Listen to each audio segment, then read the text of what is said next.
Well, there's a verse in the Bible. It comes from the Old Testament. This verse has always put things in perspective for me, and it's kind of been one of those that I've kind of just had in the back of my mind. And as I watch life and as I learn new things, I've always kind of thought of this verse. And it comes from 1 Chronicles chapter 12, verse 32. It refers to this group. It says, the men of Issachar who understood the times and knew what Israel should do. 200 chiefs with all their relatives under their command.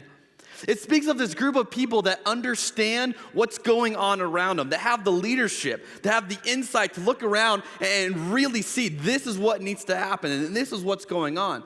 And yet for so many of us, that's really hard to do. It's really hard to know, hey, what's going on right now, let alone what's going to happen tomorrow. And so we kind of wade through this and we go, well, how do I know? And tonight we're beginning a new series called Viral. And I'm excited. This series is going to go up until Easter. And we're going to talk about just the reality of how our world is changing, how our culture is changing, and how God really shapes into all of this and fits into all of this. And it's kind of just a new way of looking at it. And I don't know if you realize how fast things are changing around us, how fast the culture is changing around us. It's kind of common to think, well, it takes the same amount of time to change today as it did, all throughout history. But if you look at and you study the speed of change, it's a fascinating idea that actually the speed of things changing today is exponentially higher than it used to be. And let me show you a couple examples. The first one I want to show you is transportation. Okay, let's look at the speed of transportation. Let's see how that's developed throughout history. Now, if you go to around the year like 4000 BC, the fastest transportation you have is the camel caravan that goes about 8 miles an hour. Okay, so in 4000 BC, you're like, hey, I want to get from point A to point B the quickest I can. How do you do that? You hop on a camel, all right? And you're going to get there at a whopping 8 miles an hour. Impressive, huh? Now, the next development where you really have a change in that comes in the late 18th century, 1785. The stagecoach is able to cover about, ready, 10 miles an hour. Woo! We are cruising. So it took about 6,000 years to increase the average speed by 2 miles an hour.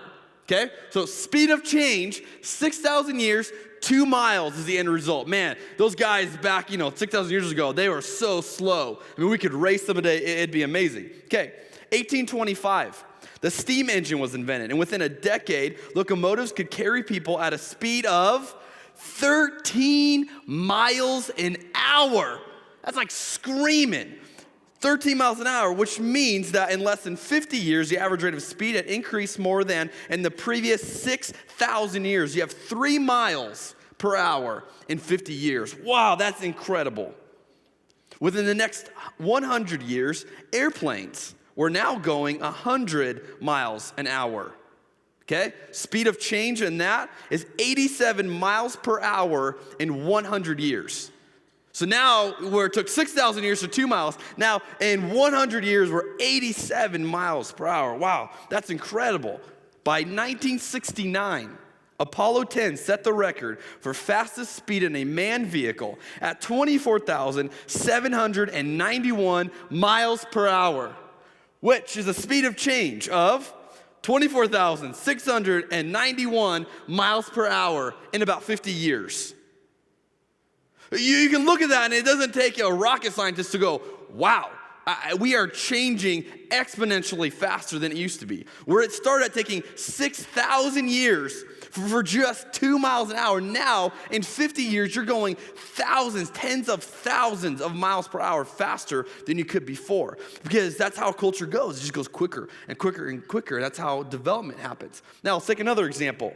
The speed of knowledge, okay? If you took all of the knowledge in the world at the time of Jesus Christ, okay? So if you just said, what does everybody collectively know and understand at the time of Jesus? Let's use that as 1 unit, okay? That's like 1 unit of information. Now, how long does it take that 1 unit of what everybody knows to double? Now, they researched this, and here's what they found out. The first doubling of knowledge of that everything, that 1 unit, to get to we had 2 units of that information took 1,500 years, okay, to double all the information that mankind knew. The second doubling, they've tracked this, took 250 years.